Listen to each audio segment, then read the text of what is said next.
I put Neil Walker over Hall of Famer second baseman Bill Mazeroski. And I'm not saying necessarily that Bill Mazeroski had definitely some things over Neil Walker. For one, the World Series ring, obviously the Game 7 memorable home run, he had the defense, a longer tenured Pirate, so on and so forth. The tenure wasn't really under Walker's control, but still Bill Mazeroski had those. But when you break down the stats, and yes, Mazeroski does have more home runs than Neil Walker, but Mazeroski also played for a significantly longer time in Pittsburgh than Walker did. And, obviously we're not going to do a show of hands on this show, but let's just do a show of hands at our homes right now listening to this. Who's ever heard of George Grantham before I mention his name? Nope. Yeah, he played in 1925 and 1926. Okay, and most of that time was as a first baseman, and the real only time he played as a second baseman was in 1931, and that's when he split time between second and first. Anybody ever heard of Dots Miller? I didn't think so. And that's the thing. The four best second basemen, I would say, in Pirates history, and the top two really have separated themselves. It's Bill Mazeroski, Neil Walker. I would put Walker at number one. And we just saw that from breaking down his stats.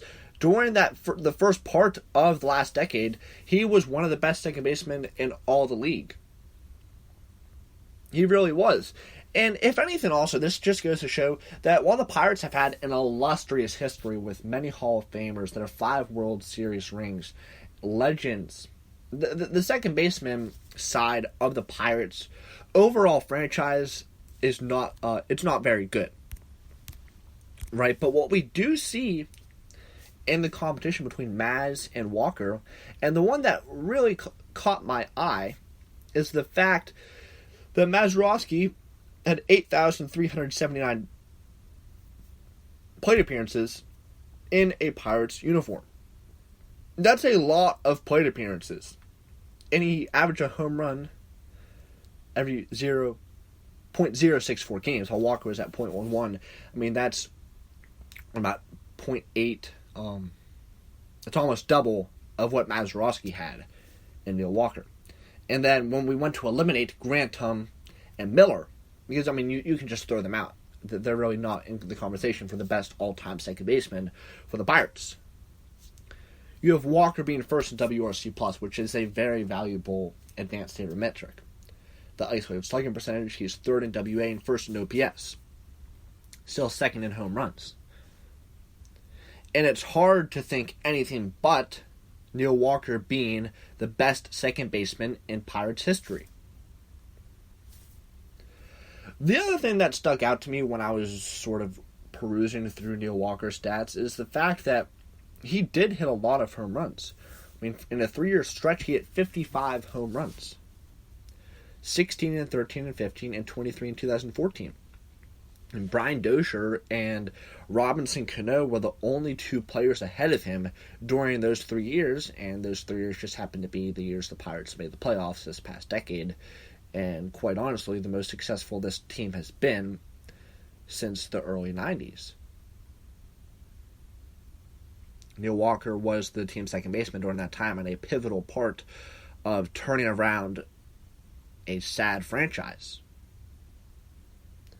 When you look at some of the other stats, Neil Walker was the 3rd highest in WRC Plus in the first half of the decade, from 2010 to 15. And he was, Pedroia was only 2% better than Walker offensively. He was almost second best in the entire first half of this decade. And obviously, he went on a decline, and we traded him to the Mets for John Neese, and that was one of Neil Huntington's poor trades. But I don't want you to be mistaken when you think of all-time great Pirates. Just because Walker didn't play as long as Mazeroski did, just because Walker is more recent than a guy like Mazeroski, you still have to pencil in Walker as the best second baseman in Pittsburgh Pirates history, regardless of the fact that Mazeroski is in the Hall of Fame, regardless of the fact that Maz was the last Pirate inducted into the Hall of Fame in 2001. Walker is the best second baseman in Pittsburgh Pirates history. Let's talk a little bit about the draft and some draft history. Yesterday, 12 years ago, it was an exciting night both on and off the field for the Pittsburgh Pirates fans. That day was 2008 MLB Draft Night. June 5th, 2008 was a good night for Pittsburgh Pirates fans. That was the night that the 2008 MLB Draft kicked off. This draft was one of the best for ex-general manager Neil Huntington and was headlined by Pedro Alvarez, who was the number 2 overall pick in the draft. The 2007 draft was a disaster for the Pittsburgh Pirates. Under the guidance of then general manager Dave Littlefield, the Bucs passed on Matt Wieters with the number 4 pick in the draft to take Clemson left-handed pitcher Daniel Moskos. The main reason the Pirates took Moskos was because he would be easier to sign, and this made many fans leery heading into Huntington's first draft. However, a lot of those concerns would be eased when the team drafted Alvarez. Alvarez was never going to be easy to sign, especially being a client of super agent Scott Boras. In fact, the Pittsburgh Pirates almost failed to sign Alvarez. On August 15th, 2008, just a few minutes before the deadline to sign draft picks, Alvarez and the Pirates agreed to a contract that included a $6 million signing bonus. While Alvarez undoubtedly had holes in his game, especially defensively, he was still a major piece of the Pittsburgh Pirates puzzle in the 2010s. Playing for the Pirates from 2010 to 2015, he was a key cog on the 3 consecutive postseason teams in 2013 to 2015. As a Pirate, Alvarez slashed for a .236 average, a .309 on base, and a .441 slugging with a 106 WRC+. He slugged 131 home runs with a 9.9% extra base hit rate. In these 6 seasons, he posted a 6.6 F4.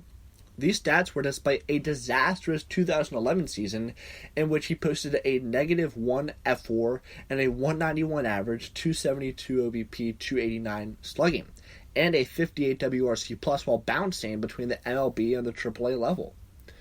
In 2013, Alvarez led the National League with 36 home runs. He was an all-star, participated in the Home Run Derby, and took home the NL Silver Slugger Award for third base. This was his second consecutive 30 home run season. He hit 18 in an injury-shortened 2014 season and added 27 more in 2015. Without drafting Alvarez, the Pittsburgh Pirates would not have made the postseason each of those 3 seasons. During the Pirates television broadcast that night, longtime play-by-play man Greg Brown commented on the pick after Alvarez was selected. He even referenced how drafting Alvarez, despite the fact that he would be difficult to sign, was a pleasant change from past drafts. Brown would go on to call it a great night for the Pittsburgh Pirates and their fans. It was also a great night for the Pirates on the field that night. Led by lefty Paul Maholm, the Pirates defeated the Houston Astros 4-3. Maholm allowed 3 runs, 2 earned on 8 hits and no walks in 8 innings of work. After the win, the Pirates, who had suffered through 15 consecutive losing seasons, pulled close to 500 on the season at 29-31 with the win. In addition to Alvarez, the Pirates added multiple other players that would be key cogs on those 3 postseason teams. Shortstop Jordy Mercer and reliever Justin Wilson were both drafted in this class. Additionally, outfitter Robbie Grossman, who helped them land starting pitcher Wandy Rodriguez via trade, was also taken in this draft. Infielders Matt Haig and Chase Darno would also reach the MLB level with the Bucs. June 5th, 2008 was a great night for the Pittsburgh Pirates. Not only did the team defeat a divisional rival on the field that night, they also bucked the trend of recent drafts and drafted a player that would become a key cog on 3 postseason teams. Here's to hoping that next week's draft also provides players that become key cogs on future postseason teams. I am very excited for this 2020 draft coming up here on Wednesday and Thursday. And yes, it is a shame that the draft has been shortened to being only a 5-round draft, but this is going to be a big draft for Ben Cherington. This being his first draft as the Pirates general manager. Ben Cherington was most known and best known for his tenure with the Red Sox, winning the World Series with them, And his 2011 draft is considered one of the best classes of all time and really helped them and set them up perfectly to win it all in 2016. That's what Ben Cherington did.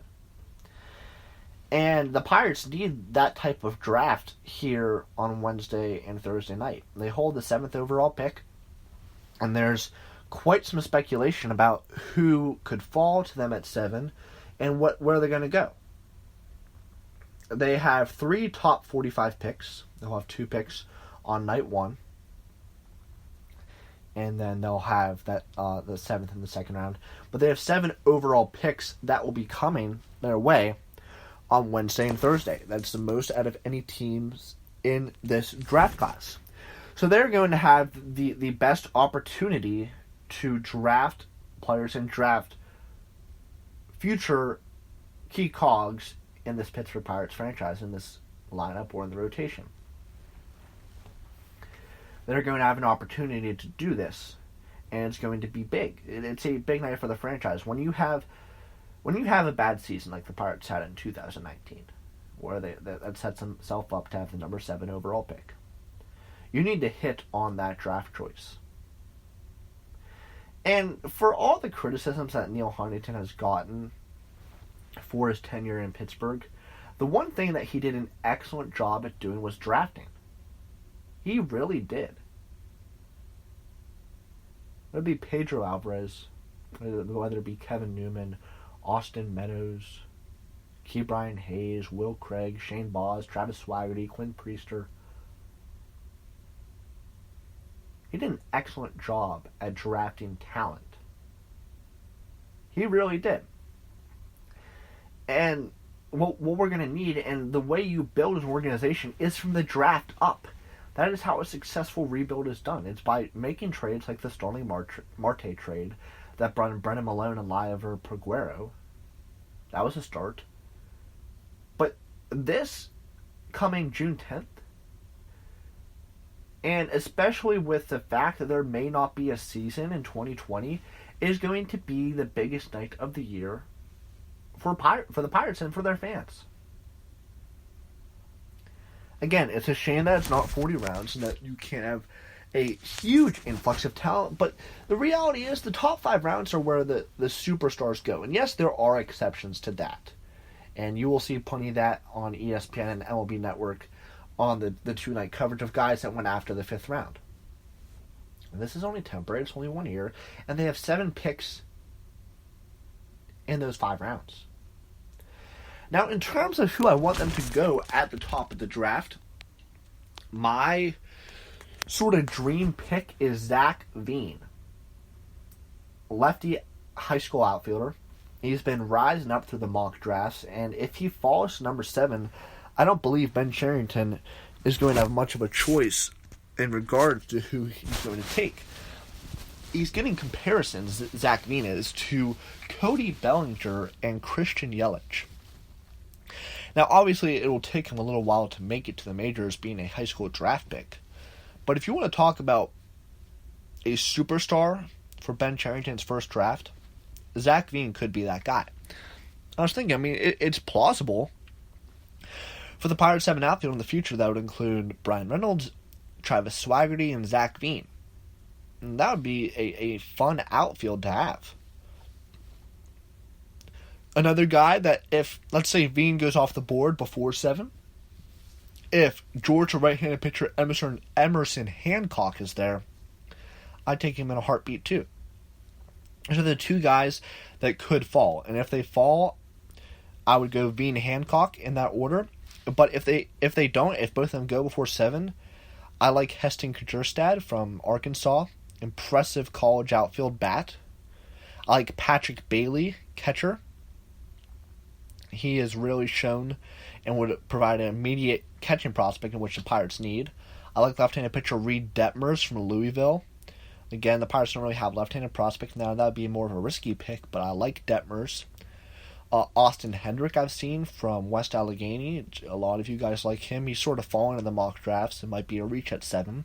But they could go a lot of different directions. They could go Garrett Mitchell, Jared Kelly at number 7. And it all depends on what happens picks 1 through 6 if Bean and Hancock are off the board. It's going to be a fun night Wednesday